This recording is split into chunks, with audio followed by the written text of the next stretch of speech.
So, nandito tayo ngayon sa sa site namin dito sa Kaputatan Putik, Zamboanga City. So, kukunan ko ngayon na video itong may dumating na materials. Pero yung kukunan ko ng video ngayon, ito yung EPS wall panel ngayon kasi kakarating lang nito eh.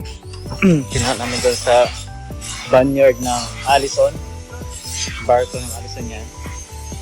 Itong itong EPS wall panel, to siya, ito na yung pamalit namin sa, instead ng hollow blocks, traditional hollow blocks. So ito na yung modern construction technology na pamalit as wall material lang ito. So na to siya, fireproof, waterproof, earthquake, na din, hindi na sa earthquake resistant. Tapos ano pa ba, yung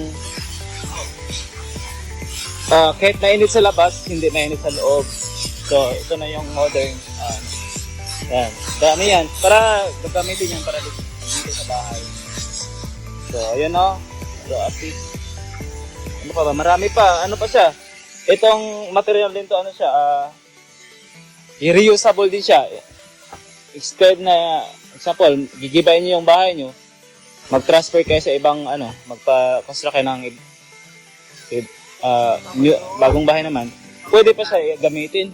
Hindi katulad ng hollow block, bakbakin talaga. Ito, pwede siya magamit ulit. I-cutting lang yan ng pwede pa siya magamit ulit. So, yun lang no. At ano pa pala, itong material na to, hindi na siya pang bahay lang siya.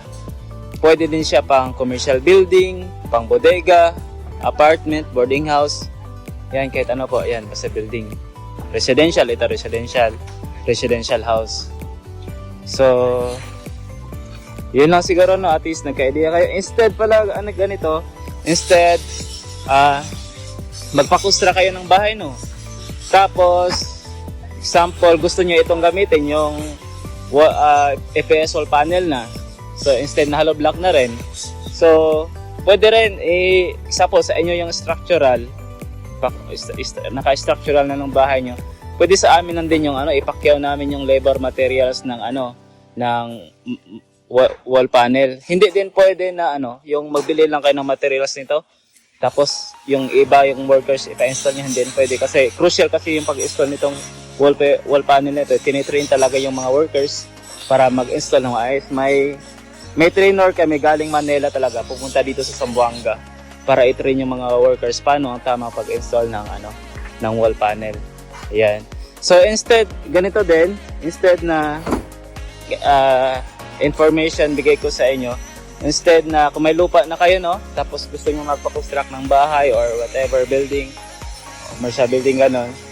Tapos kung pwede din kami magtulong sa inyo, instead na example, kulang pa yung budget nyo sa cash ng building, example, magpa-construct kayo ng building, tapos yung amount, example, 5 million yung amount ng bahay nyo, i-construct, pwede din yun ipasok sa ilo-loan nyo sa bank financing. Tutulong po kami mag-process sa loan nyo sa bank, tapos mag-submit lang kayo ng mga requirements.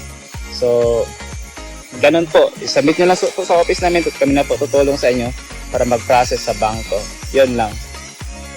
So, yun lang siguro no. Ito lang yung ko sa inyo kasi dumating na kasi yung panel. Kaya, yun. Nag-update lang po din po ako sa inyo. Ito yung ongoing construction. Yan, magpa-panel na yan. I think this week. So, yun lang siguro no. Thank you for watching from your dream house. My name is Sylvester.